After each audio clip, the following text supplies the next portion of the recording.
trying to remember last time I was out in California, we went from Ventura and we drove all the way to Palm Springs, and we got to Palm Springs at midnight, and it was 105 degrees at midnight.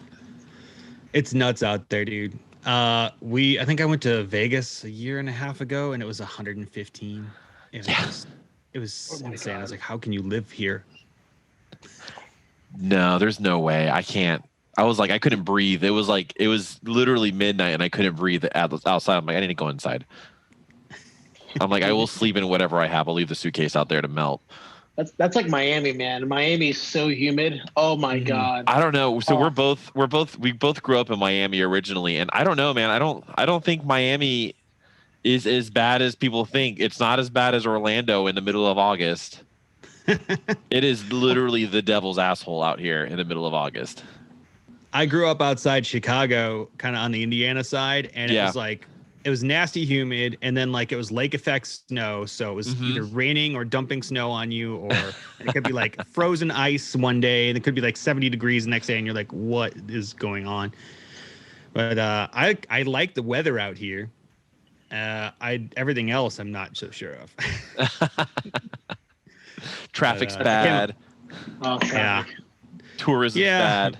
My wife works at like LAX too, so like she works at the airport. Kind of, they're building stuff out there, so that's what she does. And every day she has to drive there and from here and back. We're basically from Pasadena kind of to LAX every freaking day for her. So yeah, it's a haul.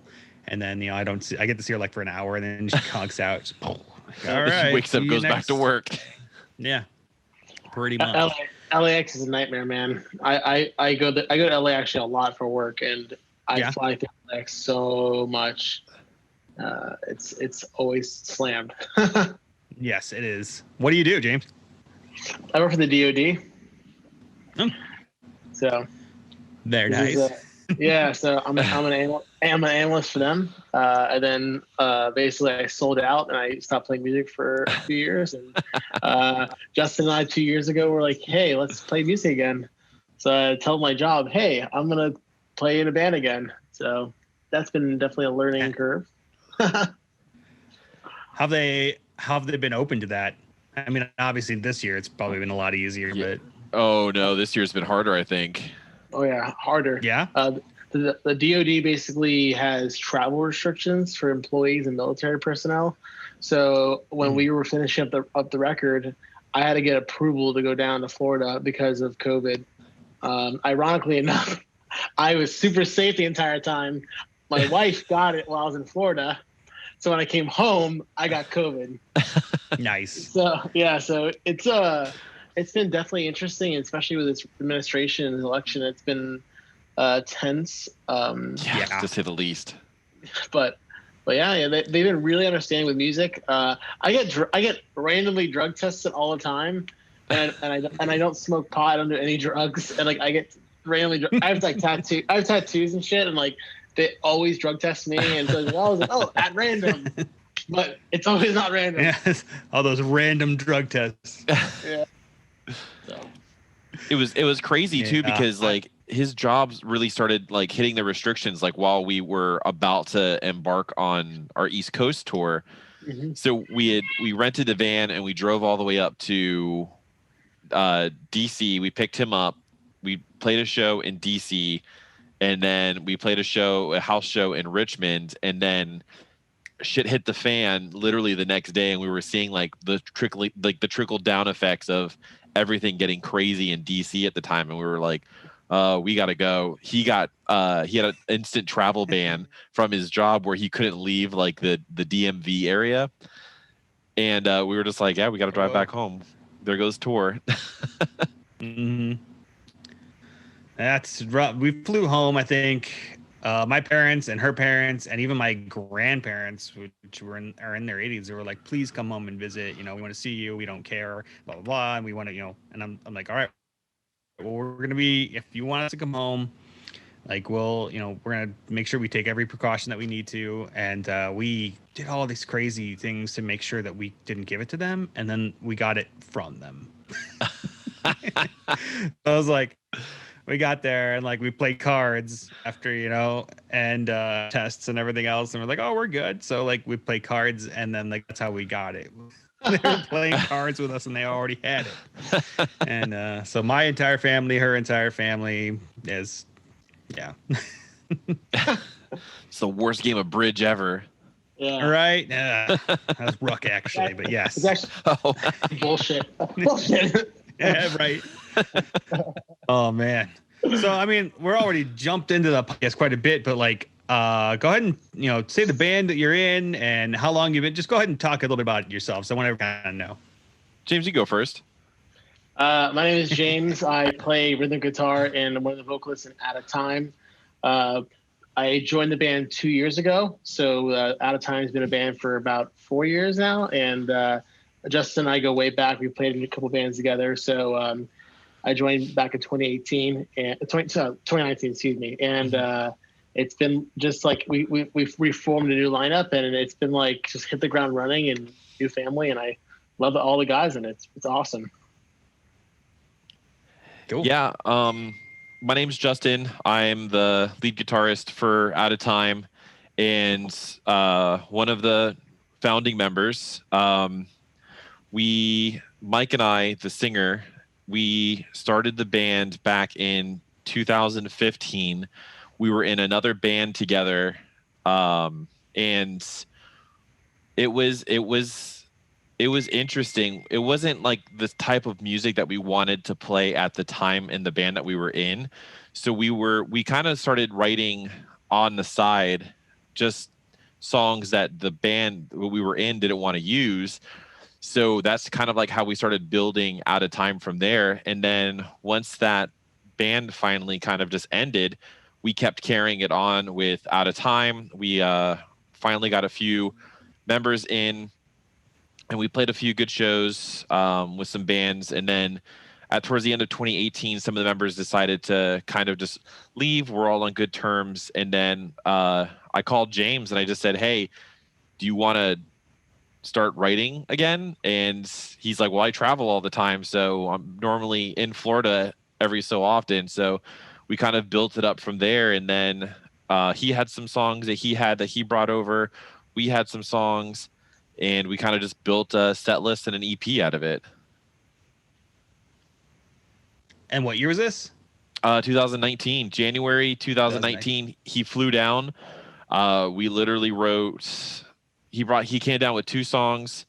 We finished up the 2 songs, and then my friend that I met here in Orlando, Nick, through mutual friends, he ended up joining on bass and backing vocals. And then we went through a few different friends kind of stepped in for drums with us, and kind of just went from there. And it's kind of crazy to think back on like the last 2 years, because we kind of started everything back up in January. We played our first official show back in March. Then we played our Orlando's House of Blues in May. And then we went on a quick Florida run in August. And then in November, we opened for Bayside. Nice. So we won the Battle of the Bands for the Bayside contest. And that was kind of like a dream come true for us. James was on a cruise somewhere in Colombia. And I called him, and he managed to get the call. And he was, I don't remember where you were. And he literally... was in Bahamas, and I literally just screamed in the middle of the ocean, holy fucking shit! Holy fucking shit! And people thought a shark was like swimming around us. So, and my wife was in the water. Out. Yeah, and everyone's freaking out. My wife's like, what's going on? I'm like, I'm fucking opening for Bayside. We're opening for Bayside. And we screamed. And then like more people thought a shark was coming because my wife is screaming because my wife's a big Bayside fan. And it was the greatest thing. I got very drunk to celebrate. I sadly wasn't with all the guys, but yeah, that definitely one of the biggest like moments in my life besides obviously marrying my wife. Yeah. I'm required to say that. You're required Exactly. to say that by law. Yeah, and then so right after we played, we opened for Bayside. We put out an EP with a collection of songs that we had kind of written over the past year. planned out our first tour that was supposed to start on March was it the 13th? 13th, Friday the 13th. Friday So the 13th, we drove up and we played a sold out show at DC9 in Washington DC. Yep. And then the next day we played at the Yellow House in Richmond, and then shit hit the fan, and that's when COVID-19 became kind of the reality from there. Nice. Mm-hmm. Yeah, I'll never to this day I'll never forget it. It was like I remember since I live in the DMV, them coming in and like everyone's so tense because of COVID, and I was in charge of like so we had a show booked at DC, and then the venue went belly up, and we had like 2 other venues that were backups, and DC9, which is an awesome venue in DC, they treat their musicians really well for shows and everything, and basically we brought these massive cabs up like how many flights of stairs? It was 2 flights of stairs. It was on the 2nd floor, but it was like a fire escape. We had to carry all of our gear up through. Yeah, it was definitely They didn't have any kind of elevator? No. Nope. Why? And mind you, Josh, we have like these like is like 2-head ATA case with 8-space rack too. Probably about 250, 300 pounds. Yeah, we were all sweating by the end of it, but they gave us like free booze and free food. Oh, but it was awesome. Yeah, and then so much better after that. I know, right? Then we had to take it all downstairs. Yep, that was a lot easier. That was a lot easier though. Yeah. Just get a sled. Yes. I remember doing that a couple times in college, like helping out at different concerts and whatnot, and you'd get in for free, and just lugging it up the stairs one time and almost like dying just because of how heavy the stupid thing was. It comes down. If it's coming down, you're dead. It's just not happening. That's why it's always better to be the person that's up the stairs pulling it, not pushing it. Oh yeah. Very nice. So what did you guys do after, all the COVID stuff happened? I've been preaching kind of like for a few years now to any artists that I've recorded, anything else in general, like you need to get on social media and whatnot. Did you guys step up your game that way? So we were able to, we kept pushing the EP that we had just released. And I started looking for ways that we can kind of just boost engagement and kind of just, interact with people more, because people are at home, they're not doing anything. So we kind of decided just to take, the songs that we had written that didn't make it on the EP, start building those out. And we were in the process of recording a full length album currently, but I needed to see what could we do to kind of just keep engagement alive. So we're all really big fans of the canned water company Liquid Death, and we used them like a few other times before. I had reached out to them when we were doing our Florida run and before we had gone on tour, just to say, hey, if you hook it up with a few cases of water, we're going to buy a bunch. So for tour, I think I had maybe 20 cases of Liquid Death that we had like 2 coolers full with. So we got back from tour, and I just kind of reached out to them and I said, hey, do you guys have like a marketing program or like an endorsement program? So we became official death peddlers for Liquid Death, and they had a program because they had just worked with Whole Foods called Cans for Bands. So if people bought Liquid Death at Whole Foods, Liquid Death took that money and they put it into a fund for all the bands that are under their endorsement program. So we ended up getting some money from that program, and we started just pushing Liquid Death sales. So we started making our own marketing campaigns for Liquid Death, so we can start pushing that, because we would get like a percentage of the profits for every can or case that they sold with our code. So we ended up taking that money and putting it towards recording for the full length and kind of making up our own marketing campaign. And then from there, it was just building out memes. The meme culture has really helped out our social media campaign. Justin is a meme god at that time. He's like a meme god. Like, we're not worthy. We're not worthy. So I think it all started with Bayside, because I think with the Bayside Battle of the Bands, we had to do daily votes. So we had to get people to come on and vote for us daily. And I don't want to sound like every other person, but it gets so boring when you just put vote for us, vote for us. So I would just come up with just memes. Like I had one with the guy throwing the grenade, and it was just like the guy holding the grenade was Outatime. The grenade was vote for us for Bayside, and then the people that he was throwing the grenade at was just your normie timeline. So I would just literally build out these memes. I think I had like 2 or 3 a day that we would post. And then we just carried it over just to keep boosting engagement from there. And then I think a few months after we had got back from tour, our local venue here in Orlando, Soundbar, reached out to us to do a live stream concert. Mm-hmm. So we kind of just went in like it was any other type of concert that we played, except there was no one there in the audience, just 3 GoPro cameras in the front of house guy.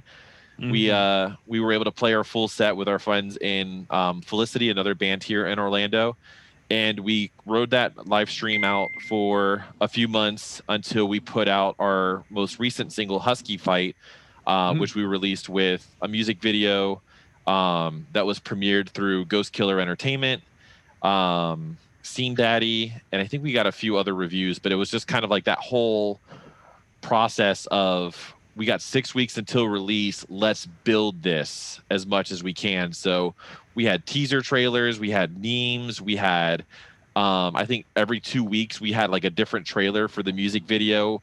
We reached out to different podcasts and different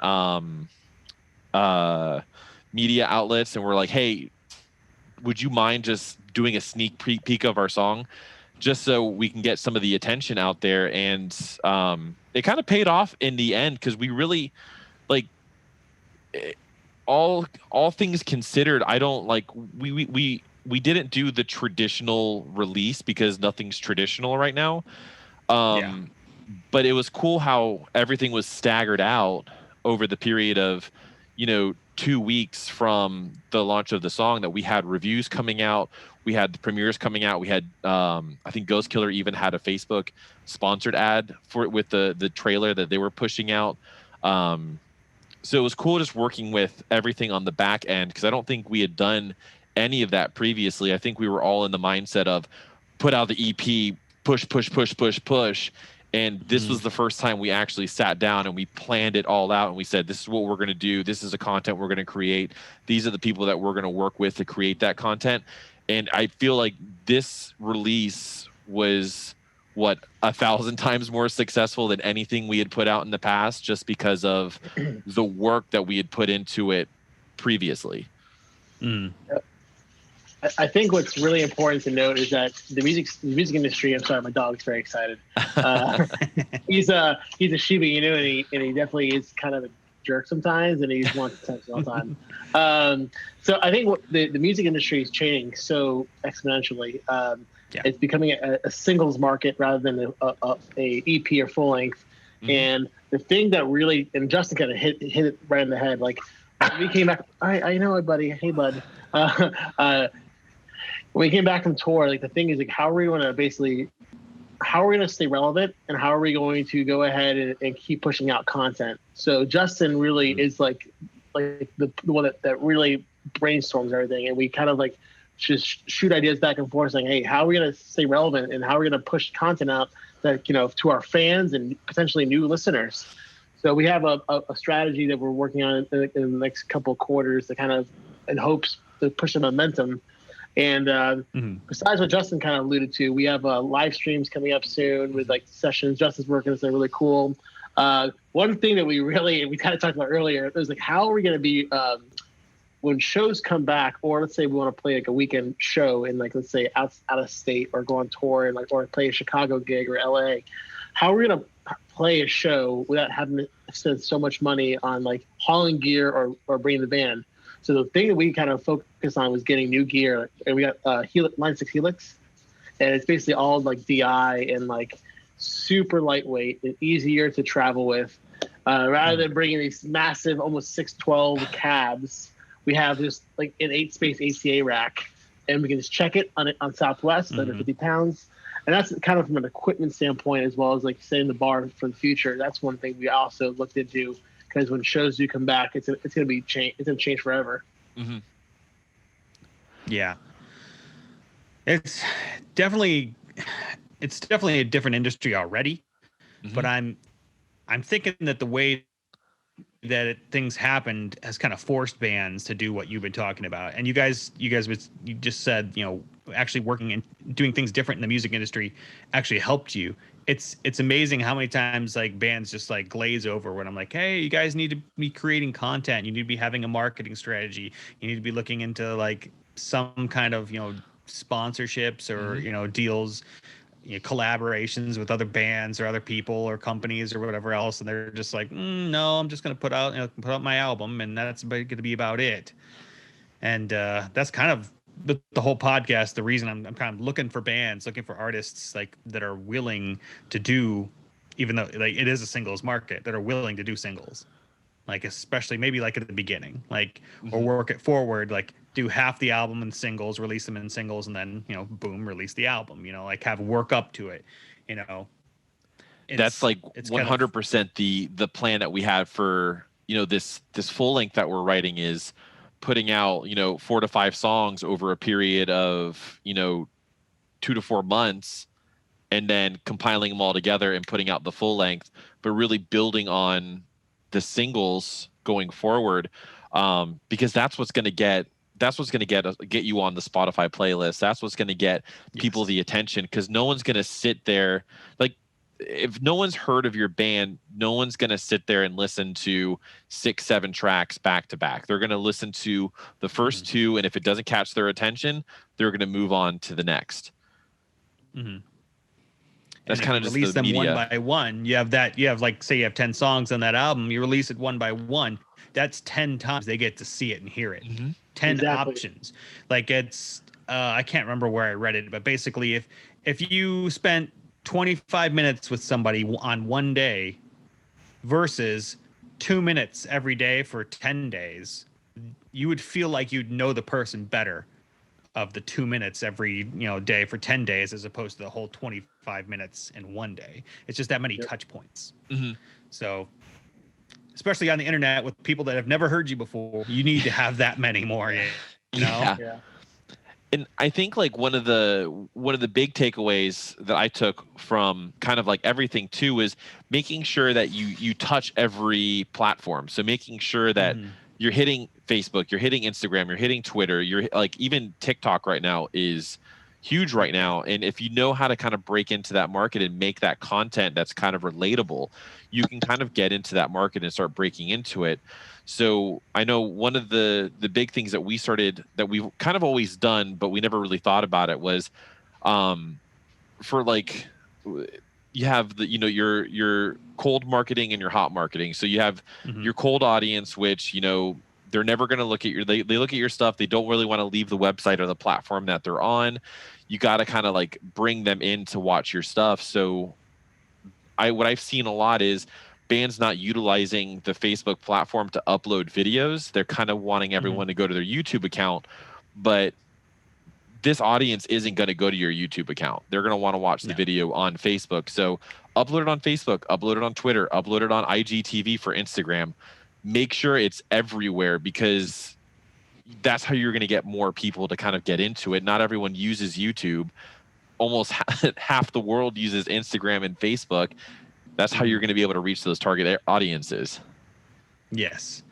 On top of that, I know some people recently, and I'm not going to name some names, have given a lot of crap to like Facebook ads and like Instagram ads, but I have full knowledge of those and and you just don't know what you're doing if you're not getting getting the information. Because if you have a page and you pixel people, that means you can get right back to them. So if somebody's clicked it once and go ahead. I was gonna say, for our single, like Justin, like we ran an ad for Husky Fight, and then we run a continuous ad for fans of, and we have a targeted audience. Like we have a specific criteria that we utilize for all of our Instagram, Facebook, all of our ads that we curtailed for that sole reason. And Justin and I, we work on it all the time together, and like it's helped it boosts engagement, find new followers. It's really Facebook ads and Instagram ads are like literally the bread and butter to get a new gateway into listeners and new potential audience that we can tap into. Mm-hmm. Yeah. We had two of them out for this past release. One of them I did from June through November, and it was just getting people to just like our band, just follow the Linktree account, and it was the easiest thing in the world. And you just choose your target cities, you choose what they like and what their interests are. So it was just like people who like bands that we like, people who like bands we like, but also like going to concerts, and just building it out completely. And I think, I don't know, we were paying maybe 70 to 80 cents per like on just using the Facebook ad. Our audience increased, I think, maybe 600 to 700 on Facebook alone, just over those 3-month periods with the release of the single and the marketing that we took place. So we were able to, reach this wide audience. And I think even our overall engagement, which I think people don't like looking into on their Facebook pages, but that's like my Bible. We were hitting, 3,000 to 4,000 people per week just from engagement purposes. Mm. Yeah, there's so many things that tap into. Now Spotify is doing ads. Mm-hmm. There's so many things like we for our release strategy, as Justin alluded to, our release strategy for these singles is like, how are we going to tap into new listeners, and how are we going to grab people who follow us on Instagram or any social media platform, make sure that they are actually going to listen to the next single and share with their friends and so on and so forth. And there's so many outlets you can tap into that we've really taken advantage of, especially in this new market. The music industry is now completely changed, and I know it's so cliche to say, but it's now a streaming market of content, and we really capitalize on that. We've really capitalized on that. How are you guys? Have you guys done any videos? Like not just like music videos, but like just funny, silly, stupid videos? Yeah. So I sat down about I think like 3 weeks ago, and we have all this content that we have from tour, from hanging out, from just us being us. And I wanted to kind of like highlight that. And it was like a lot of behind the scenes footage from like our music video shoots. And we mess around with each other way too much. Like we're joking around with each other. We like, and it's just something that we just do. And we're always like, someone's always the butt of the joke every other day in this band. Typically it's me though. Typically it's me. So, don't lie. It's not anyone else. It's me. I'm the joke. So I have all this footage, and I decided to kind of take, all the footage that we had and just compile it into like a live content music video for one of our songs. And I feel like people like that more than they actually like actual music videos. I think people relate to you more when you're just sitting there and you're goofing off with some music playing over it than, this like high-end production, music video that you take all this time into storyboarding and everything. And I literally sat down on my computer with iMovie, and I was just like, oh, let me just fart these things together and put it out. Mm-hmm. And people absolutely loved it. Yep. I don't know why bands still make those kind of music videos, to be honest. Like how much money they put into them. They're putting like $5,000 into these things, and I'm like, it looks nice, like it's not something I'm going to watch and repeat. It's not something that's memorable and going to make me laugh or make me like your band or give me more insight into your band. It's going to be like, you guys playing in a big giant, factory or something. And then like, you're following a story of a girl who broke up with somebody, like it's just so cliche after a while, Yeah. We've shot 2 music videos, and like storyboard wise, and it's funny because like looking at, so the 2 ones for Automize and for Husky Fight, and then Justin threw together the one for Graveyard, and like it was like we had great reception with the 2 singles, but like everyone loved the Graveyard one, and like Yeah. silly, and like it just showed us that we're just a normal person. We're just a bunch of dorks that love playing music, and we love doing things to be, or just the average person, and like very approachable people, and just enjoy each other's company and just having fun doing music. Yeah. I think our favorite thing to do to each other is we like to ice each other a lot. Yep. We hide Smirnoff ices everywhere. And we always we literally on our Instagram, our highlights, we have like a behind the scenes highlight, and it's just videos of us just downing Smirnoff ices because we just iced one of our friends. And it's not like the regular flavors of Smirnoff ice. It is like The worst ones. the worst flavors. And they're Like warm. I didn't green know they apple. still made it, to be honest. I haven't seen it in a while. Oh yeah. So We- true. I iced 4 members in one in one day. It was bad. No, it was literally we were rehearsing for the Bayside show, I think it was. Yeah. And I remember I hid a Smirnoff Ice in the bass, like behind the bass drum, in like the guitar and bass cases, and then I hid one for like next behind like the mics where you have like all the mics for the mic bags, and I iced everyone in one sitting.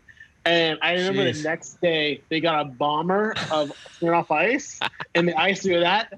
And I swear, I think I got diabetes. I swear to God, like it was definitely the worst experience of my life. I burped so much, and like I remember having the biggest stomach ache. I was like, oh, why did I do this?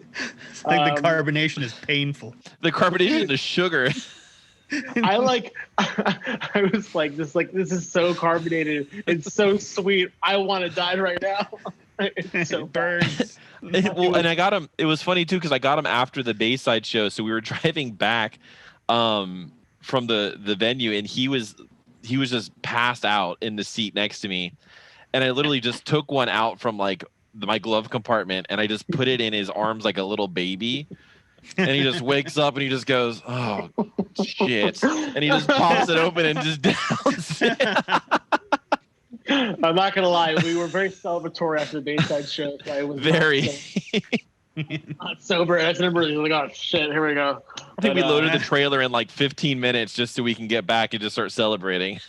Yeah. Nice. God, yeah, we're definitely practical jokesters, but we all are we're all good friends, and we love to have, like, from like a content perspective, but also just as a friendship perspective, we just love each other's company and just really love like messing with each other, but being each other. We're also massive nerds, like massive Star Wars fans, like superhero, like you name it. Like 99% of our group chat is like talking about Star Wars, and like when like the Mandalorian got announced to like Galaxy's Edge, like what's better, blue milk or green milk? You know, my answer is definitely gonna be blue milk because the other one tastes like suntan lotion. But They both taste like suntan lotion. Yeah, that's true. Yeah. But yeah, we just love having fun. And that's like something that I think that people need to see instead of, you know, super well put together fancy music videos or whatever. Like just down to earth, stupid fun crap is what people kind of need to see and understand and hear from bands nowadays. So I don't know where else to go from here, but like you know, I'm looking for bands, and I kind of want to ease my way into like signing a band this upcoming year. I guess maybe start it in January, I suppose, probably be the best. And I don't know if you've listened to any of the podcasts at all. Yep. We have. Yep. Cool. So like I know there's one specifically where I say like how much or whatever I'm willing to like kind of put into it and what you know what's going on. The only thing like with you guys is like you guys are a little bit further from each other, right? How far away from you are you two? Well, so he's in Virginia, and then we're all the rest of us are in Florida. Well, I come down twice. I literally fly down twice a month. Yeah. Like typically what we do is we will come a minimum meet once a month to run the set, and for content purposes, I'll come down for a long weekend. We'll do content. We'll do so like we're like, hey, let's write for a day. We'll record maybe some demos. And what's cool about living far apart in a way is that we can all demo apart from each other, and then take the demos when we meet in person and do rehearsals, and we actually like mesh really well together. So distance is not, and that's kind of like our full length album is a testament to that. The full length title of it is a testament to us being from states away, because we really just kind of like don't let boundaries be the forbearance of the future of the success of this band. Hence why it's called No Boundaries. So very cool. I'm excited to hear some of it. Were you guys? I can't remember if you guys were on the Pop Punk and Pizza podcast. Were you on that? I think we were on. I think Jacques put us on the top 10 songs to listen to in October, but I think we were trying to. It was. Yeah, we were trying to plan out the just timing for trying to you just get like a talk on the podcast with them. Mm-hmm. But I think that's cool. We were on the definitely Bar Down Breakdown podcast. We're big hockey fans. So Bar Down Breakdown is run by two of our really good friends. They're both Islander fans. They're from Long Island originally, and they created this podcast kind of around the music that they like to listen to, which is punk, hardcore, metalcore, and they bring in all these different artists that also really like hockey, and they kind of just have a discussion about music and hockey and what brought them into kind of both of these scenes. So he has a lot of really good interviews, and we were lucky enough to be on two of their podcasts, and then I was lucky enough when Tampa Bay Lightning and the Islanders were playing, we did a live stream commentary of the game, which is really fun. Yeah, we've also been on I'm Not Okay podcasts. We've been also on Childlike at Best. Childlike at Best.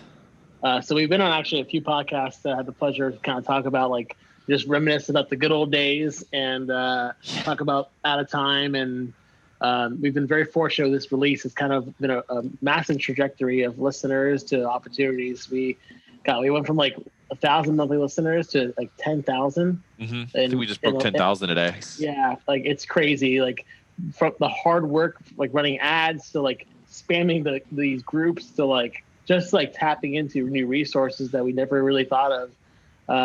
Husky Fight was a big door that we've opened to the success of this band. And I'm super excited because we have a lot in the works that really can't talk about right now, but we have a lot coming in the coming weeks that I'm really excited about, and we're all super excited about. One of us got banned from posting on Facebook groups for like 2 weeks too, because we were just consistently just hitting those groups like every other day. But I've done that before. Yeah. There's nothing else going on, so listen to music. Yeah.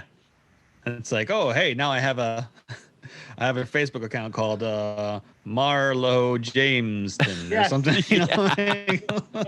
Name's Jarlo. Not me. Name's Jarlo. Exactly. There you go. That works much better. Rustin Jobarts. Yep. Who also happens to like this band. Very cool. So, I mean, did you guys have any questions for me? That's the first one I've done with a band, to be honest. I'm like, so with like the podcast of starting like the record label, would have been some, like, I know that you've spoken to the former head that ran the label that signed Green Day, and a few other really prominent names in the record business. What were some of the biggest takeaways that you learned from those? Oh gosh, I mean, Larry's great, and his book, I talk about it in freaking times, but that book kind of solidified in me kind of like the want to have like a community as kind of a record label, not only with the bands but with the fans, like everybody together, and just seeing kind of how the East Bay kind of worked for at least a short period of time, having that together. And I've heard stories about Tooth and Nail being the same way.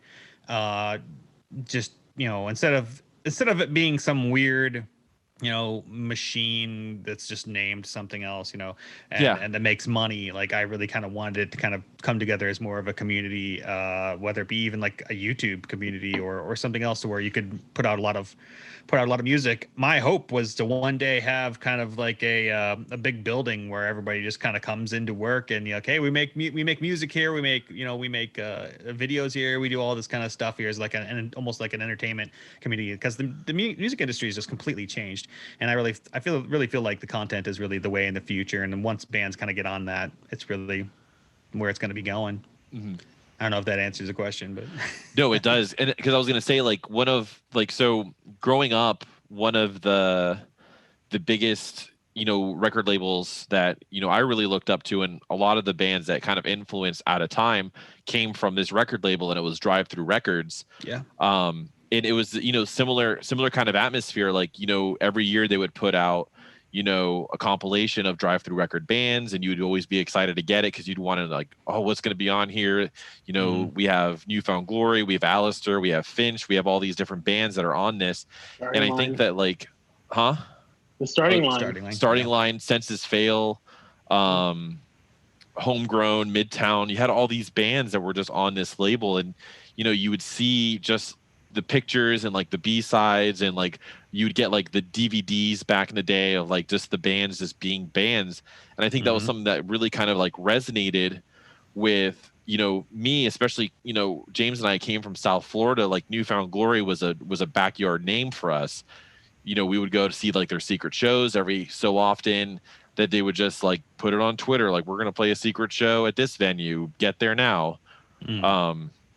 Yep. So that camaraderie is really kind of like what we grew up on, and it's something that I feel like is missing from the music scene, or just scenes in general. No one wants to have that camaraderie. It's all, I'm better than you, I'm going to get ahead of you, I'm going to get signed first. And it's more like, we need to support our scenes, and we need to see what we can do to come together instead of push apart.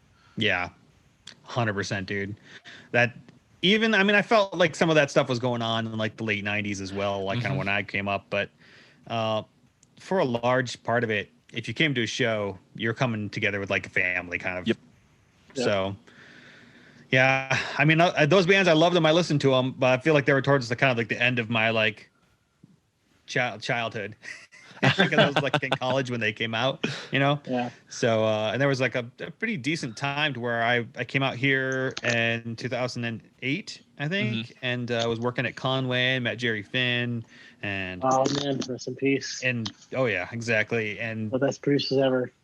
Just learned a lot of stuff being here, and got to the end of it and was like, you know what, I really don't like where I'm at. I don't like where the industry's at, and I want to kind of bring it back to where it was. And I think people are a little bit stuck in the, we just need to make music and get fans, and I don't know, maybe they're interested in Patreon or something, but they need, they obviously need to, get into sponsorships, get into other things to where they can actually survive as a band, because it's ridiculous. You can't survive. Nope.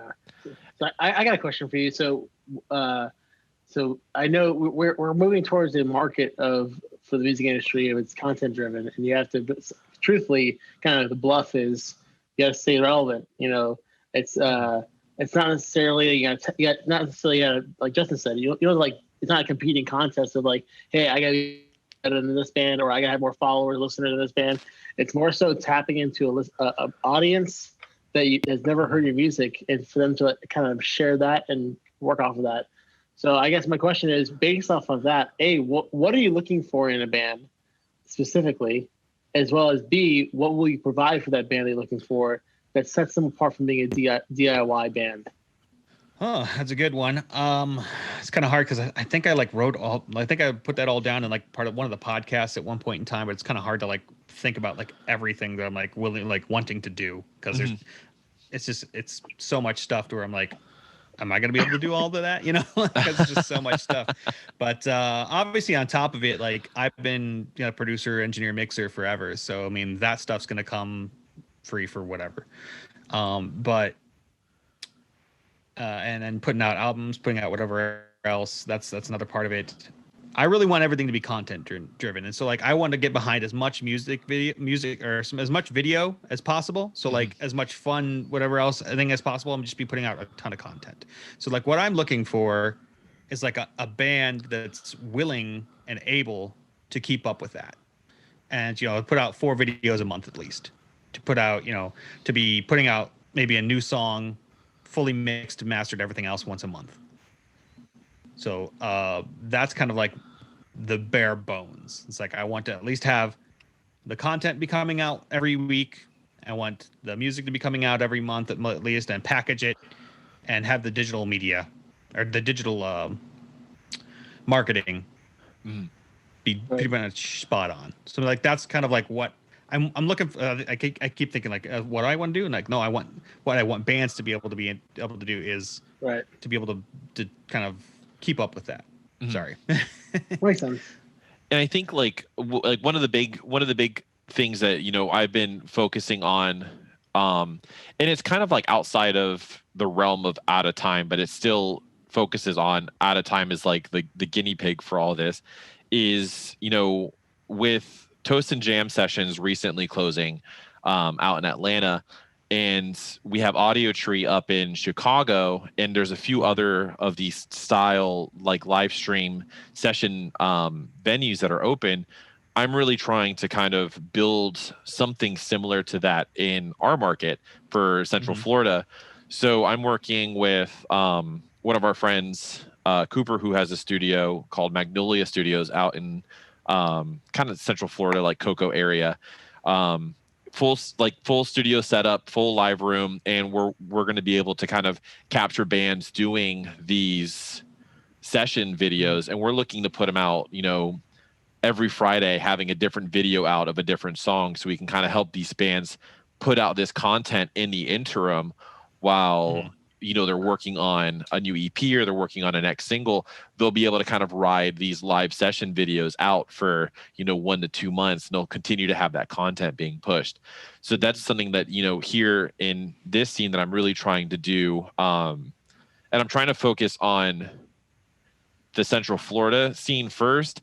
But I mean, once I put the idea out there on my Facebook, and I have bands from Georgia, South Carolina, Tennessee wanting to come down and do this. Maryland too, yeah. So it's just with all the experts saying that life isn't going to get back to normal until maybe the end of 2021. It's just this, you got to get into this mindset of what do we got to do in the interim, man. And it's hard, but you're going to see some bands, not being able to kind of make the cut.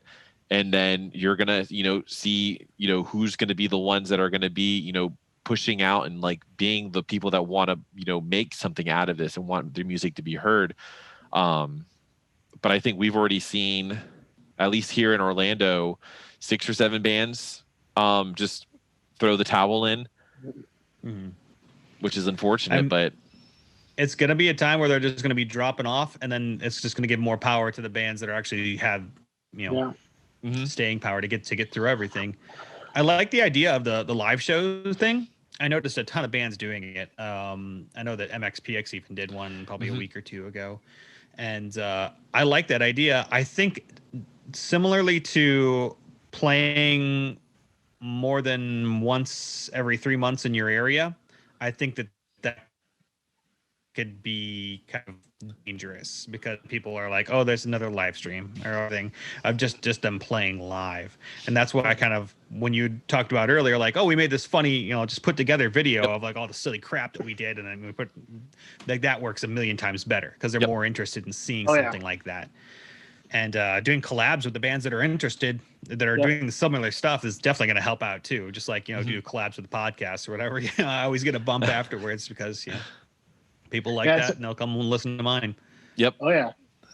So one thing that you alluded to actually, and we haven't really talked about, kind of touched on, was that not just from like a musician standpoint, like content or like live streams, but one of the things that we kind of started tapping into outside of music is like the communities that we share mutual interests with. So our bassist Nick he's heavily connected in the Star Wars, fandom. Let's call it Yes. that. So he actually was on a podcast. Was it last week, Justin? Yeah, he was doing a live commentary of Return of the Jedi. Yeah, Nice. and I think that's something that would be really cool for bands to do too. Like don't stick to music. Like do things that are outside, like shared interests. Whether it be go to a skate park and skate, be socially distant, wear a mask, and like be safe about it.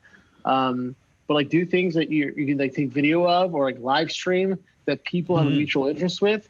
And it's not to be just music. Hell, if you want to go to like I don't know, like a gym and like work out and like say, hey guys, like it's like as silly as that, but finding a mutual interest and like sharing it with your fans or potential fans is another way to kind of tap into that content.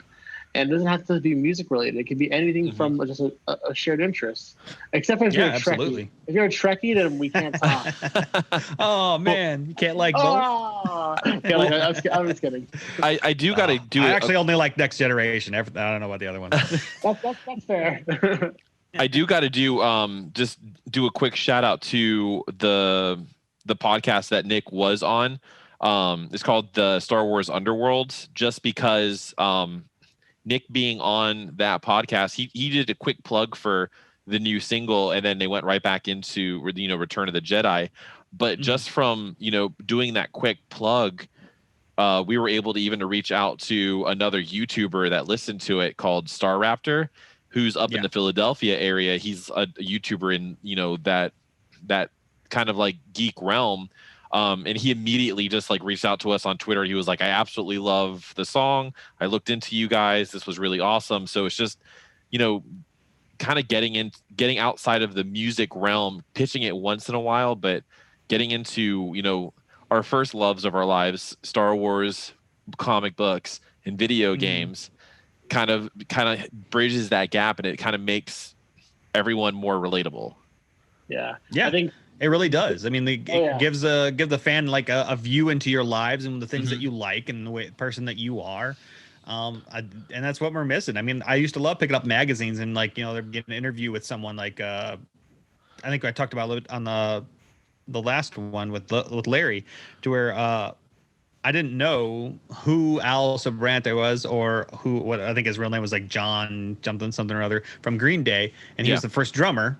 And I was like, I don't know where to find this information at when I was growing up. And then a couple of years later, I found a magazine where there was an interview with him. And I was like, what? And I just soaked into just that information. And nowadays we have like that information like that. So on the internet, people want to see more into your lives and to know what's going on, what other things that you like. I love freaking comic books. I used to have a podcast called Yellow Spandex. So Justin, we've always joked around, Justin and I doing a Twitch like video game streaming, but the problem is that we really like censor it because so one of the games we love playing is Dead by Daylight, and I don't know if you ever played it. Have you played it before? I've not played it. It's one of those horror games. Yeah. So basically, the synopsis is you're 4 survivors trying to outrun like a killer. So Texas Chainsaw Massacre, like Leatherface, to like this really creepy ass like Japanese character that whispers Japanese, but it's around the corner. And like we play with like different bands all the time, and like the profanity, we make up curse words that are not even like curse words. So like if we did a live stream of that, we would have to like have a disclaimer. But that's definitely like one of the things that we like talked about. Like, hey, what if we did like a live stream, like a Twitch, like of like us playing video games? We're massive Star Wars. Yeah. We play Battlefront 2 way too much. Way too much. Yeah. So, well, I mean, like that's something that you could sponsor too. Like and then you stop halfway through, or you say every once in a while, or it throws up at the bottom of the screen because you could have those panels or whatever on your streams. You're like, hey, this is sponsored by whatever. And I don't know how much you know about like certain YouTubers or whatever, but I'm a huge fan of like Linus Tech Tips, and he has like 10 channels. And like they just keep kind of moving and seeing like new things they can move into and taking like, okay, maybe this part of the tech industry we can put on this kind of a channel, so the main channel doesn't have to necessarily do all the hard work, but it's a little bit similar to where like, okay, well on the main channel maybe we'll just release music or whatever, and then maybe on the side channels if they get super popular enough we'll start doing Twitch stuff, we'll start doing this kind of stuff, and all of them are sponsored. There's all sponsors before everything, and I kind of think that's kind of going. Plus there's also, say if you guys run into a game you really like, or a game maker calls you up and say, hey, we got this new horror game. How about you and your bands play it? And, we'll sponsor it or whatever. Yeah. And you guys can do that. I mean, people love watching like new stuff like that. It's just, there's just so many different ways for people to be able to make money. Oh yeah. Mm-hmm.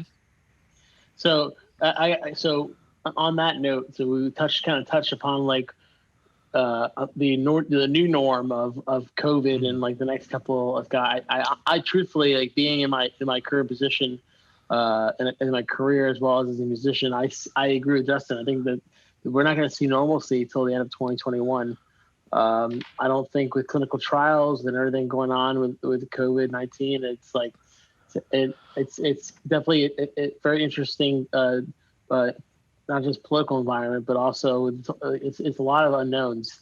But I digress. That being said, once things get back to normal, besides content, what can you provide bands besides content based? So, like, I do think that a lot of venues are going to close within the coming months. So I don't know how touring's going to be, but besides, once things get back to normal, besides content, what will you provide the bands that will kind of help put the name out there? Well, I mean, what do you think should be done? Like, I'm kind of a little lost besides touring and whatnot, and putting money behind certain things. Right. Like, what do you guys think a label should be doing at that point? I mean, so I'm open to anything. So when touring gets back to normal, one of the things I am a massive advocate for is not the grunt touring. So not doing the 30 days, the 60 days. I think that's completely asinine. We gotta get away from that mindset, because it can bring up bands and it's bad for your mental health. Look at Real Friends, like that was I think honestly the reason why Real Friends broke up. Well, not broke up, but Dan left. Dan left. I think the whole mindset of leg tours or like doing like weekenders to like couple of weeks at a time, it taps into markets, doesn't have the bands be kind of just drained by the end of it. So finding outlets and opportunities and doing it in a way so you can tap into markets that a band has a following in. So one of the things that Justin and I really have been pushing for is when touring gets back to normal, it's finding bands that have a similar mutual interest in whether it be a genre or just in general, and like create a tour package that would be mutually beneficial. So we have a very strong following in Florida to the DMV area. So all right, so we have that area covered. What other bands can we add along the way? We can tap into their fan market, and kind of plotting that out is definitely a thing that we beneficial. So when touring gets back to normal, not doing like a 30-day tour, but doing a week or two, and then kind of like rinse and repeat.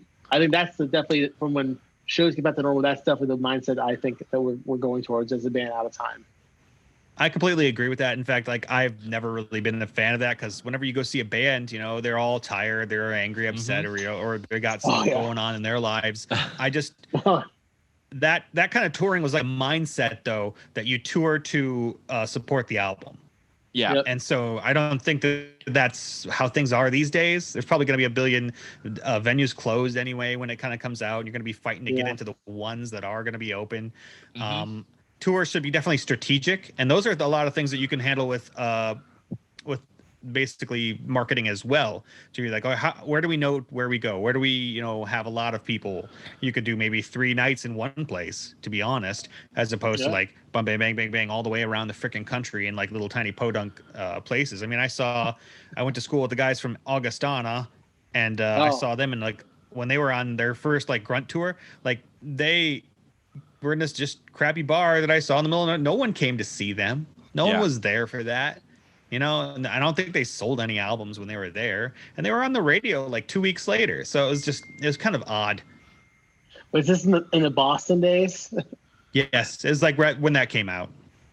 It's funny. I actually moved from DC. So I lived in South Florida. I moved to Boston, and like that song got me through like my first big breakup. Like that song, I was like crying, like oh. Really bad breakup, but like that song got me through like a really bad breakup, and then I like got through it. And but I agree. I actually think that when shows come back to normal, we're gonna have a massive uptick in house shows, which would be really freaking cool. Yep.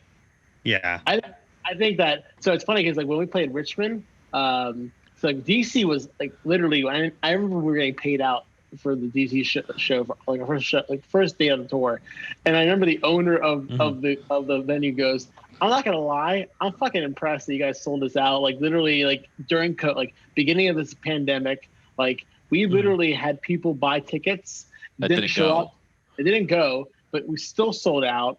And there's they were blown away. But that was such a cool experience. But the coolest experience, we played the next day at house show in Richmond, and it was a room like packed, sweaty. One of our buddies was like touring with us, like taking photos and also like helping us with like tech stuff. And I got on his shoulders and I played guitar on his shoulders in a crowded room, and it was so much fun. The ceilings were like maybe like 8 feet high, and there was a ceiling fan right in the middle of where we were playing. So you see, like he's like constantly ducking, playing guitar, trying not to get hit by a ceiling fan. Get hit in the face. Gosh. But I mean, it was a Yellow House in Richmond. I live for stuff like that, man. Like just like the smaller venues. It's on Instagram.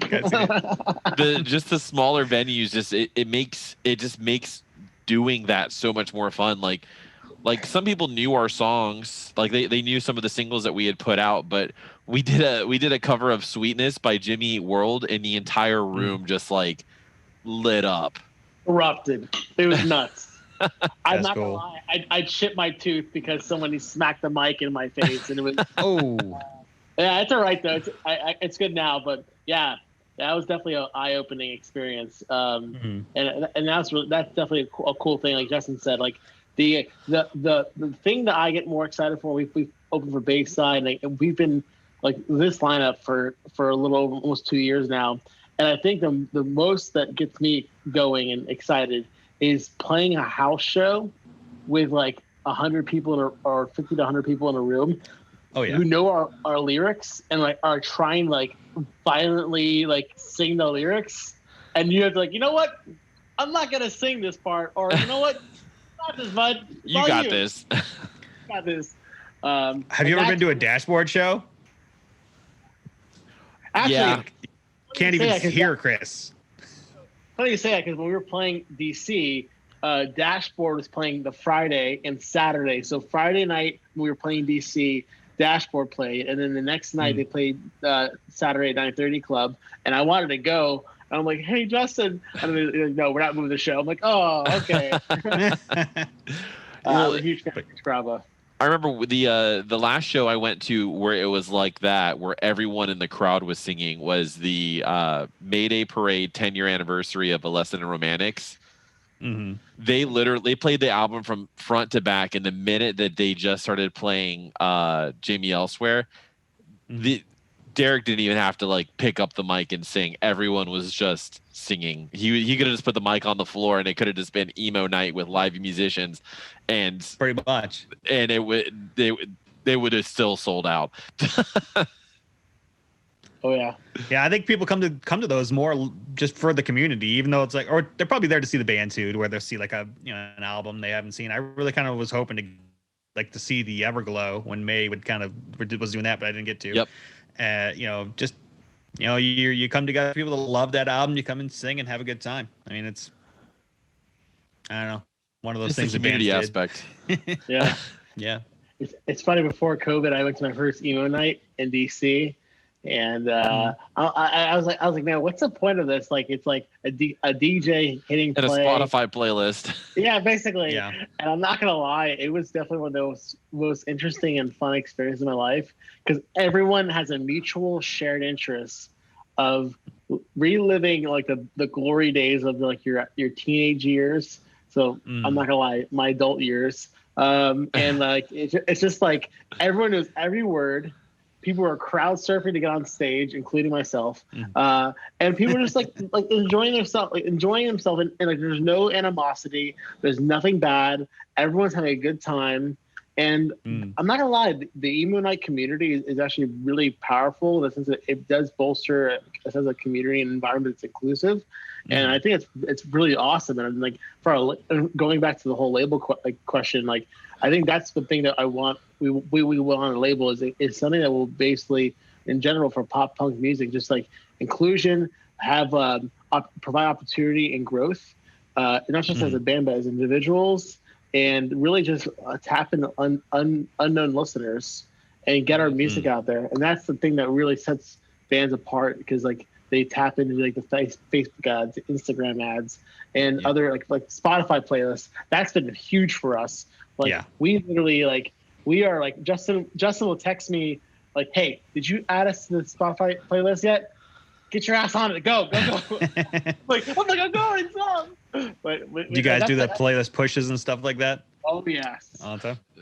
Yeah, we do. So like every time so I'm really big on like SoundPlate is one of the big ones that I kind of go on to. And you can just message curators just directly and send them the link to your song, and they'll throw it on.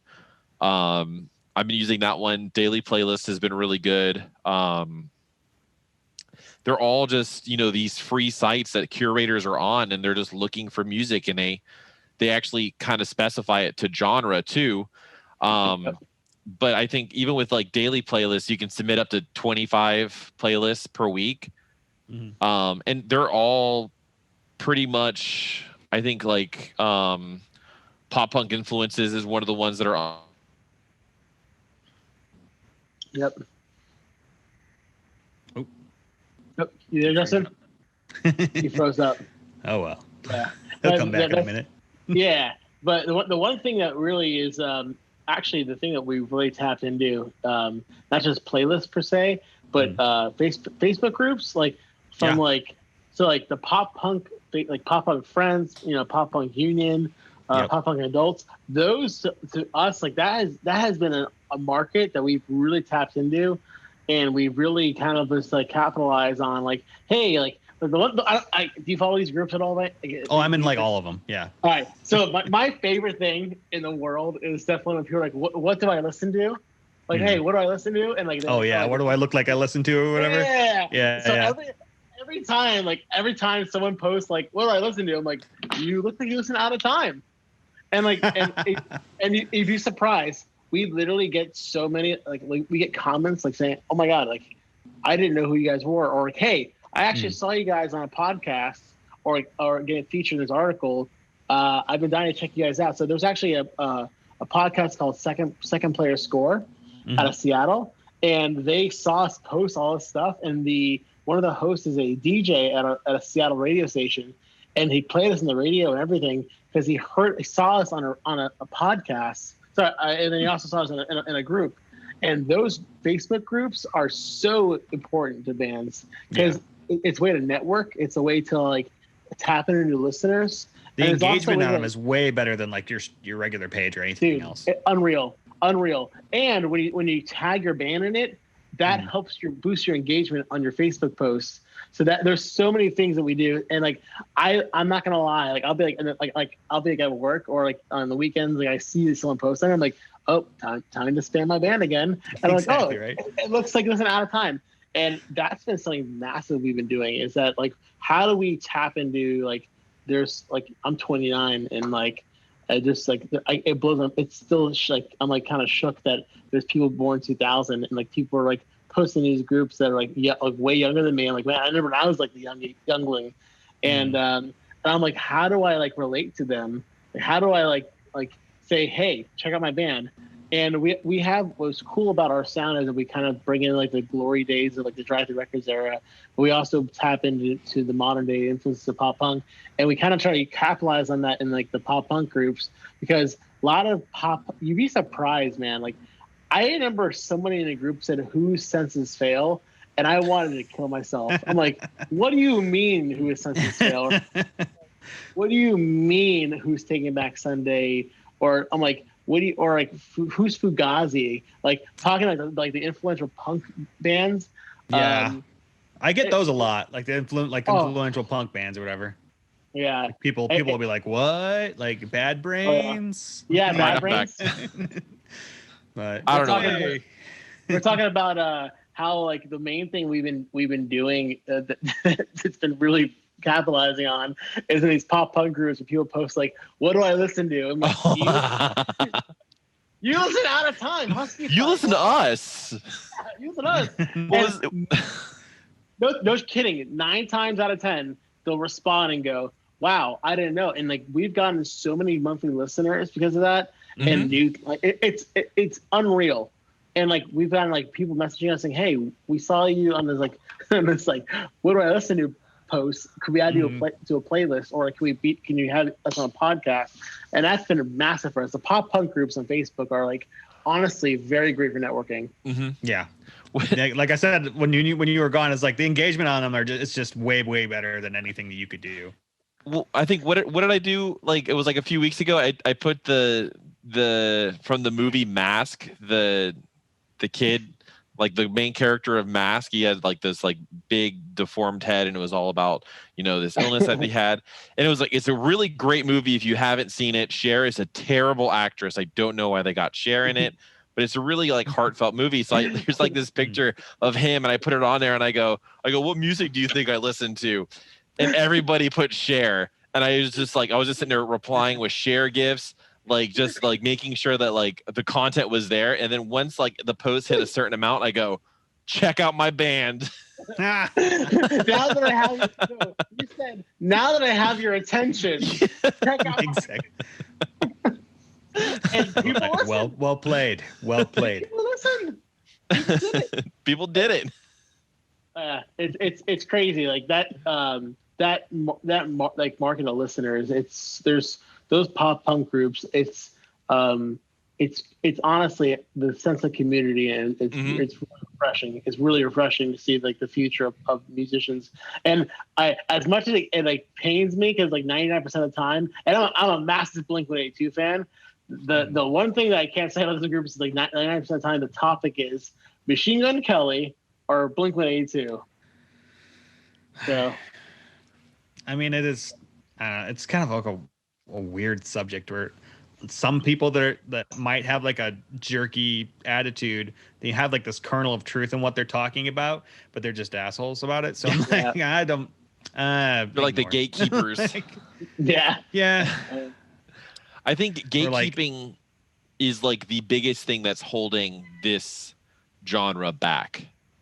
I feel like I consider like I'm 32 and I've been into pop punk music since Nothing Gold Can Stay by Newfound Glory came out.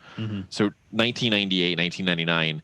And I feel like the old guard, and even in essence, like the new wave of pop punk that came out in like the 2010s with like the Wonder Years and Fireworks and Man Overboard, I feel like those populations are so stuck in their ways, and they want to hear, whatever got them into it. They're keeping everyone back, and like they're putting such a distaste in everyone's mouth that wants to listen to the newer stuff. And like Machine Gun Kelly, all props to him. I'll say it a million times. If anybody had the money to produce with Travis Barker and the producer that wrote most of the All Time Low songs, anybody can come out with a great pop punk record. But props to him for getting a new group of people interested in the genre, and getting a new group of people interested in actually playing instruments and not pushing a button on a laptop. Yeah. I definitely have that feeling, and I at the same time, like there's just a little bit of me. It's like it feels a little bit disingenuous, like that he kind of jumped from one thing to another after he kind of had his not going so well rap career there with the so like that aspect, but doesn't mean that you can't do it. And there's tons of people out there that are gonna love it. I mean, people they argued about that crap with 5 Seconds of Summer, they all that kinds of stuff like that, and so there's always gonna be jerks like that. So I mean, music and bands they're gonna live and die on their own, so it doesn't really matter what these other people care about. It's I do think Machine Gun Kelly is gonna do a lot for the genre. I agree with Justin. I think that it shows that if you can be in the room with some very, very talented producers and one of the best drummers in the history of pop punk, what you can come out with, and it's a testament to the future. I think that the main thing, like I'm not saying that Machine Gun Kelly is the best artist in pop punk, but I will tell you that it's going to be the catalyst of the future of pop punk in a sense of he's a mainstream artist, and when people listen to that album, I think it's My Downfall, and they go, what is this? What is pop punk? They didn't know what pop punk was. That's going to be the future of people picking up a guitar and going, oh, who's Blink 182? Who's that? Yep. Oh, and like they're going to learn that. And that's what gets me excited. Not the Machine Gun Kelly part. What gets me excited is that people are gonna learn what pop punk is, and that we're gonna have a new generation of pop punk artists and people who are passionate about that. That gets me excited. Well, even like artists like Youngblood, who's out right now, like Youngblood is kind of bringing back that, you know, post emo scene, and it's funny that on the MGK record, like they have him with Burt McCracken as a guest vocal, and Youngblood and Burt McCracken literally sound the same. Yeah. And you can hear a little bit of youth in Youngblood's voice, but like if you would put him in a used cover band, like the used cover band, I wouldn't know the difference. I'm writing this down so I can listen to it after we're done. Yeah. Yeah, it's Youngblood. And even like Black Bear too. Like Black Bear, you know, he's kind of broken in on the scene. You know, he did a few songs with Issues. He did the most recent song with All Time Low, which is really good, and he's on the My Best Friend's Ex, or My Ex's Best Friends from Machine Gun Kelly, and that track is like stuck in my head on a daily basis. Collabs work, man. It does. Yeah. And so, I mean, that's probably going to help these genre a little bit. It definitely needs a shot in the arm after the Real Friends thing and whatnot, and all the sexual allegations. Oh gosh, yeah. But yeah, man, Real Friends. That band to me is like, oh, they're so good. And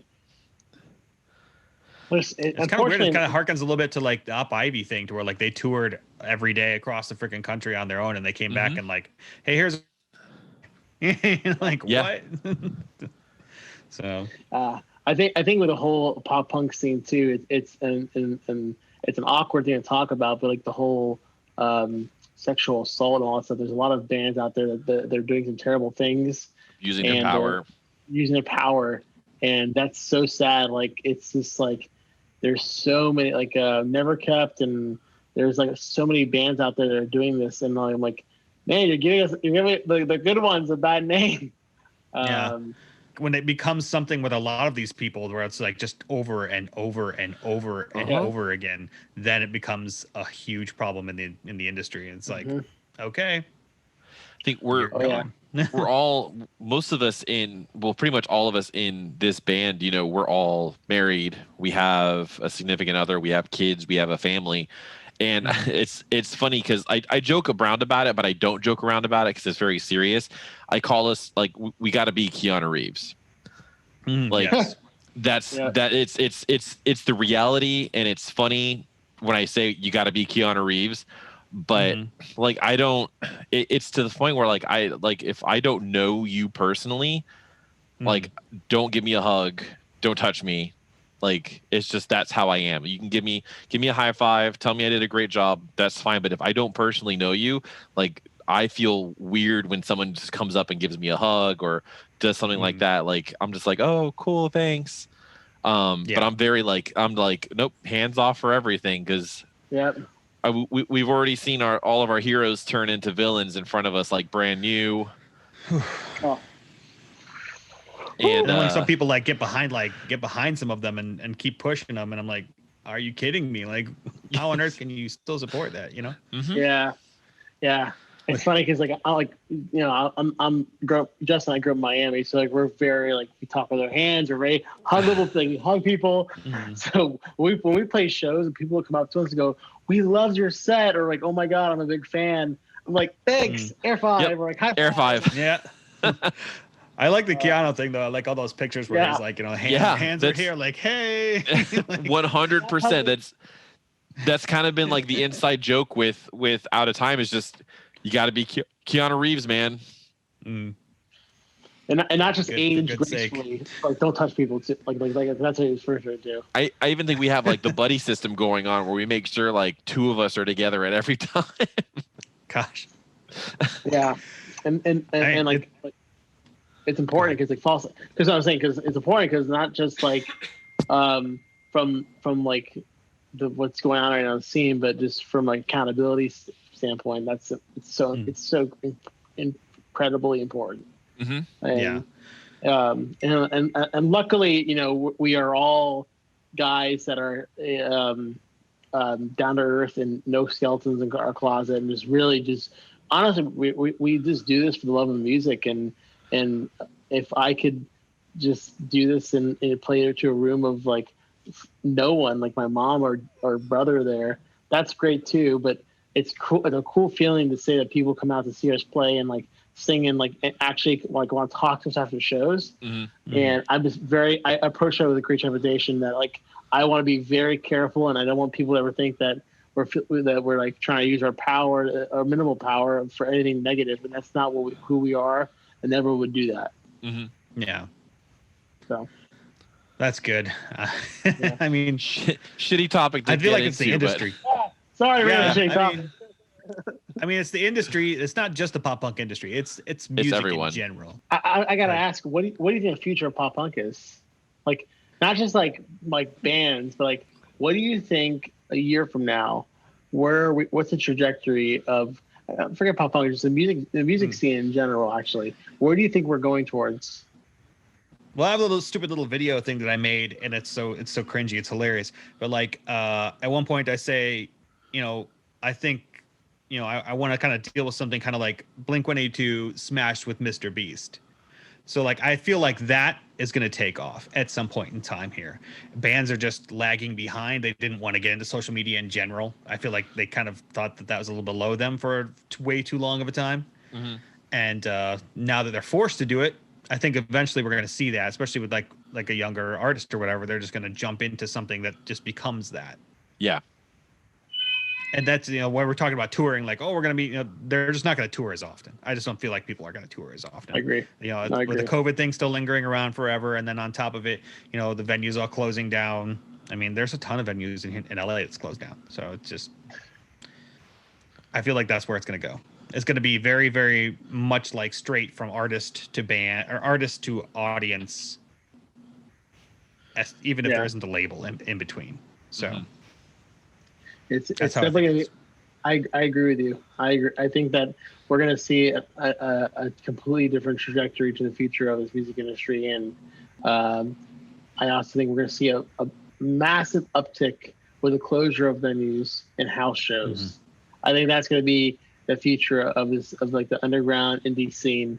That you're gonna. I remember when Justin and I when we played in bands in college, like early college, high school, mm-hmm. like we would like. Hey, address to a house show. It was a hardcore show, or at a church. Like church shows were great. Oh my gosh! Yeah. Well, there was always because I was like a Christian kid and that grew up like during the Tooth and Nail era. Yep. And so there was always like this weird aspect of having rock bands at church. Sometimes the churches understood like there weren't going to be like always Christian bands there, and sometimes they didn't. Sometimes because you know there was hard music half the time.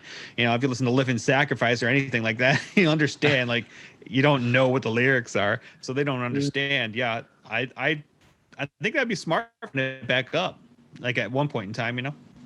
I think my favorite story that I always like telling everybody.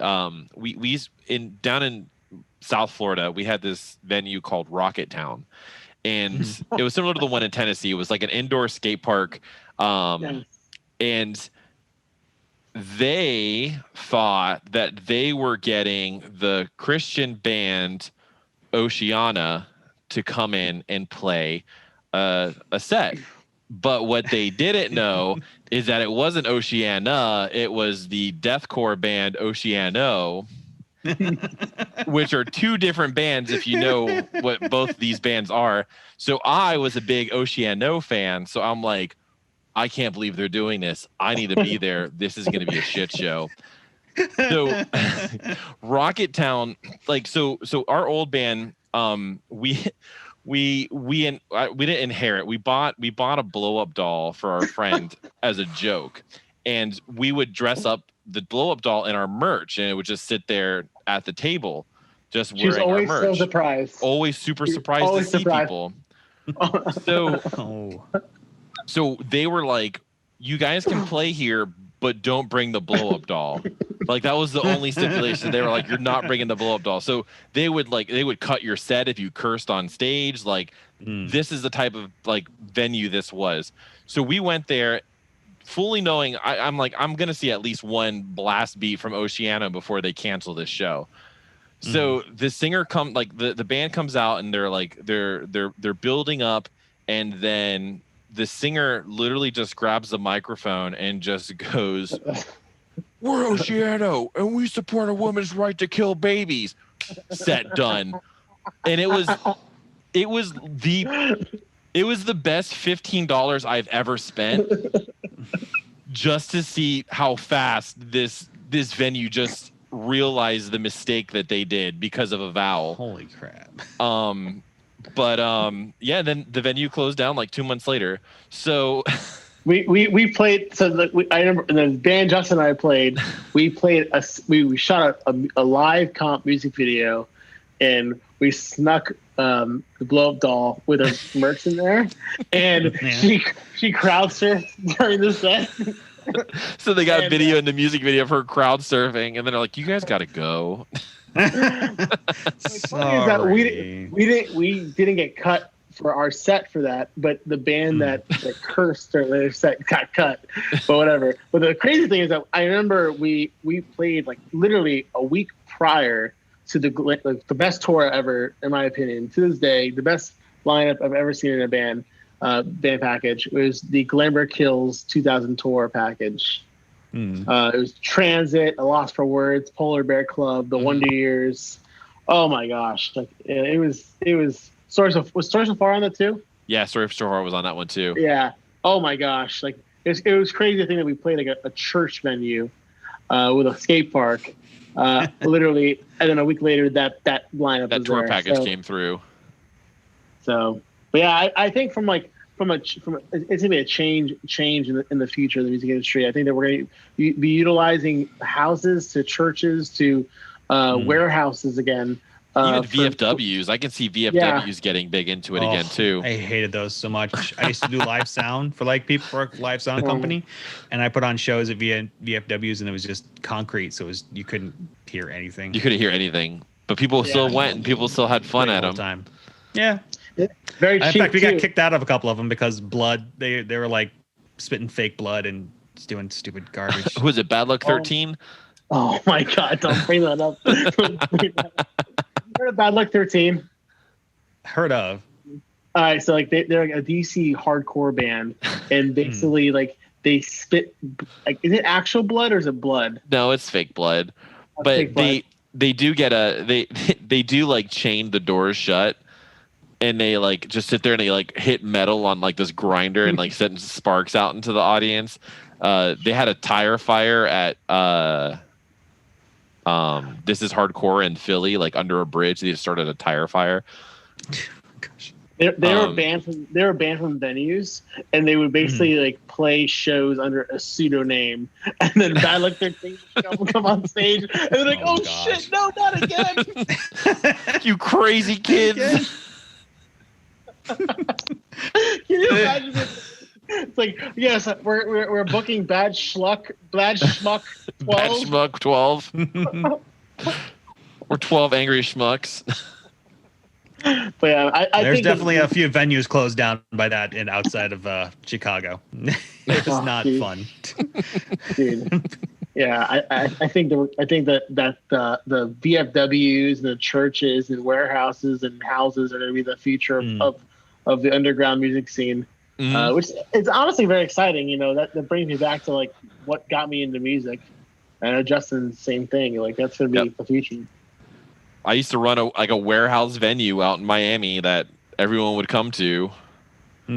So I think I had a recording studio outside of Chicago for probably 6 months, and I wasn't getting enough rent or enough to pay rent and I just started having shows at it. And the lady next door that was like a hairdresser started calling the cops and whatnot on us. It's like she'd stay late. I'm like, dang it, this show's supposed to start at 10. She was supposed to be gone at 7. Why is she still here? Why is she still here? We can even see some more shows at Denny's. Oh man. Yes. So, Didn't they have one at the last Blockbuster? yes. Yeah, the one in Alaska. Yeah. So it's funny you say that about the warehouse. Fun little anecdote. So one of our songs on our EP Mindset, it's called Graveyard, and the story behind that is that when we were in a band many years ago, the guy who was recording us, basically we're trying to share a studio space between a bunch of bands, and we had like the contract ready. Like it was a super sweet spot, like AC, which is a big win for a warehouse spot In Miami. It had like a bathroom. It was unreal. And we were going to sign the contract, and the guy just goes, "Now, f that." And he's like, "No, here's the money." He's like, "No, fuck money. The only thing that speaks to me is the graveyard." So the reason why one of our songs is called Graveyard, it's originally the original title was "The Only Thing That Speaks to Me Is the Graveyard." We condensed it and called it Graveyard. So I empathize with the whole house show and people like, either calling the cops or not wanting to rent out spaces to bands. Who's your so I won't hold against you, you're a Trekkie, but who's your go-to like superhero? Like what's like your number one, DC or Marvel? I don't care. That's really hard. I kind of go in waves, kind of like with music or whatever. So, I mean, right now I'm kind of reading through the IDW Teenage Mutant Ninja Turtles. Mm-hmm. So, like, I really love those a lot at the moment in time. For Marvel stuff, I always love Cap. I just always have. And DC, I mean, DC is kind of like an odd duck to me. I never really liked him growing up. And then when I got, unless it was like the 92 Batman show or something. Yeah. And then once I got older, I kind of like had a bigger appreciation for what they do. So yeah. Do you think Robert Pattinson as Batman to be good? I imagine it'll be fun. Colin Farrell's gonna be great. To be honest, like whenever they cast anybody else besides Batman, it's usually like, oh, that's good. But like unless they're, in order to not piss off anybody, they need to cast somebody that's a nobody. Yeah. So they go out and find like a Hugh Jackman or whatever, where like nobody knew him. He was like on Broadway doing Oklahoma or something at the time. Yeah. And so if they find someone like that, I'm sure everyone will be like, well, we don't know who this is. We'll give him an honest chance. Right. So, I'm hopeful for the Batman movie. Yeah. Cause except for Wonder Woman, I thought was pretty decent. Wonder Woman was good. Yeah. But third actor was a little odd. Yeah, it went from like, no, fuck you. Yeah. But once you get to the end of that movie, you're like, Yeah, scratch your head like I'm like. But Marvel has hit I think the best thing Marvel has done, in my opinion, and it's a popular opinion, the whole Deadpool franchise. I think Ryan Reynolds, like, my God. Like, and he came such a long way from as X-Men Origins, like the whole like when he played like the whole Deadpool thing in there and like the shit show of that. But I think Marvel has just hit it out of the park from like except for Captain Marvel could have been a little bit better, but like Black Panther, the Avengers movies, I think they've done a very good job. The Netflix shows, Daredevil, Jessica Jones. Yeah. Punisher is my all-time favorite. I still haven't watched that second season. Yeah. Oh man, the second season of Punisher and the third season of Daredevil are like my favorite. So when I come down to do band stuff, like I always say at Justin's, and literally the only three things we'll watch is Letterkenny, It's Always Sunny, and either Punisher or Daredevil was the last time we watched. Yeah, Daredevil was the last time we were watching. And I never watched it, and like I was like hooked. I'm like, dude, this is so good. And I started watching Punisher. I'm like, wow, this is even better. Like, and then the crossover. I'm like, oh my gosh. Didn't I get you into The Boys when you were down too once? That was that show. Holy crap! That show to me is like I season 2. What's crazy is like the reviews on like Amazon Prime is it doesn't have like that great of like a review, but my gosh, what a show! What a show! It has great critic reviews for season 2, but the fan reviews weren't as good as Yeah. season 1. But I loved it. Yeah, I thought season 2 was I feel phenomenal. like that's a different it's a different beast from Netflix. I feel like the Amazon shows are probably more geared to like family-esque people because of Amazon in general. Yeah. So you're gonna get that. We're like, I didn't like too much violence, you know. I'll never forget in season 1 when the Deep is stealing the truck, The dolphin. in the truck, and it goes through the windshield. I'm like, and then it gets hit by the car. I'm like, this show is dark, but it's my gosh, that show Keeps honestly, getting better, man. Yeah, Yeah. I'm glad that like there's more shows like that coming out because then we can start eclipsing this like CW stuff keeps getting worse and Yep. worse. I feel like ever since Buffy ended, the WB CW shows have just gotten more campy and just unbearable. Like people have been trying to like oh man, you really liked Buffy and you like Hemlock Grove I was watching at the time, and you really like Hemlock Grove, you're really gonna like Supernatural. And I'm like, oh, I'll give Supernatural a shot. I got 3 episodes into Supernatural. I'm like, this is like if you took Buffy and you just made it worse. I have friends that love that stinking show that have watched how many seasons was that? Like 15 or something? It's like 15 crazy? seasons right now. Jeez. I think they finally ended it, but it was like one of the last shows that was like originally started on the WB, and they just and it just kept going on I to the used to love CW. Smallville though back in the day because Smallville was great. like one of the only Smallville was one of the only shows like that was like an adult-ish show for superheroes. You know, it's just we had every once in a while, but shows. So I'm glad Flash was good for the first season or 2. And then it got weird. The rest of them were pretty awful. I mean, Arrow for the first couple seasons was good too, but it's just after that, it's just. Like, I heard Iron Fist. I heard the first season was kind of, and then season 2 was pretty good. Or is that? Yeah, Iron Fist. It picks up the second one a little bit more. The first season is so many board meetings and stuff. It's just awkward. And then like the fighting scenes that they did, because he literally went from Game of Thrones to Iron Fist. Yeah. He couldn't learn all the choreography, so they slowed the choreography down and then they sped it up in post. Yeah. That's one of the things that makes Daredevil like amazing is the camera work and the choreography behind all the stuff that they do. And then like someone who is supposed to be one of the best fighters in the Marvel, it's like, what the heck? I'm actually anxious to see the Shang-Chi movie coming out because he's supposed to be the best kung fu person ever. He's not really supposed to have any powers. Yeah, I'm excited about the next wave of Marvel. I'm really excited that they're in the talks again of bringing back Punisher and possibly Daredevil. For Disney Plus? Or maybe Hulu.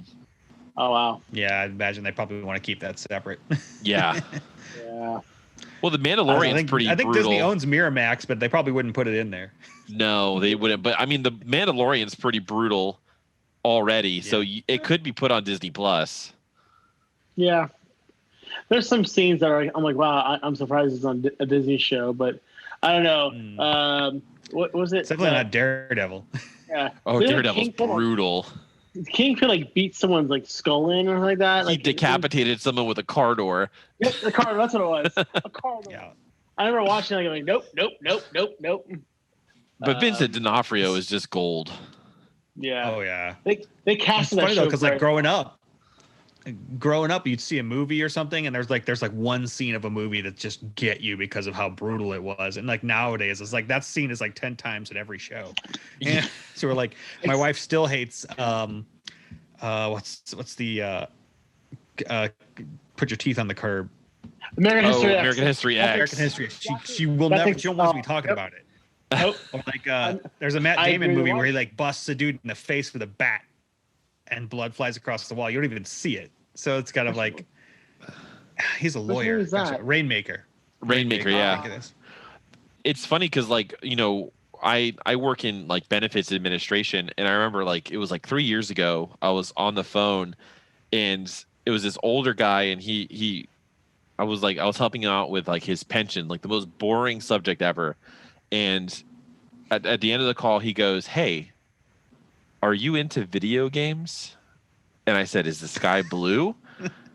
And he goes, "Well," he's like, "I know no one's ever going to believe you, but I'm going to tell you this right now." And I'm only saying this because the movie's about to come out. He goes, he's like, I'm the vice president of Sony, whatever the movie marketing company is for Sony. And he's like, if you like video games, we just okayed the script for Uncharted. And he hangs up the phone. And I go, what? And I had to live with this information for years, and no one believes me because they're never going to do an Uncharted movie. And now Tom Holland is Nathan Drake. He also said there's a Last of Us movie in production, so we'll see. Well, Justin, you can't keep a secret, can you? It's been 3 years. I can say it, spoiler free. Yeah. I'm super excited about Seth Rogen doing the next Teenage Mutant Ninja Turtles movie. Yep. Those Michael Bay ones were freaking awful. Well, Seth Rogen was a producer for The Boys. Was he really? Oh yeah, I didn't know that. Yeah, he was one of the executive producers for The Boys.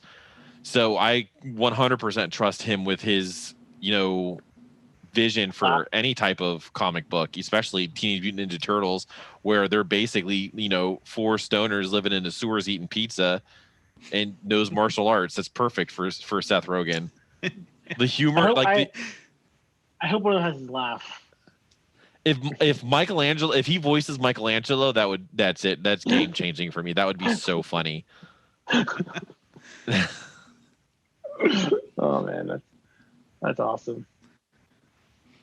Well, guys, I think we should probably wrap it up. My daughter's like, "Oh, Dad, I gotta go to bed." So, thanks for coming on. No Let's problem. Keep in touch. Thanks for having us. And no problem. Thanks for the nerd talk as well. Yeah, thanks, man. Anytime, man. Thanks for having us. All right. See you later. Take it easy, guys. See ya. Bye.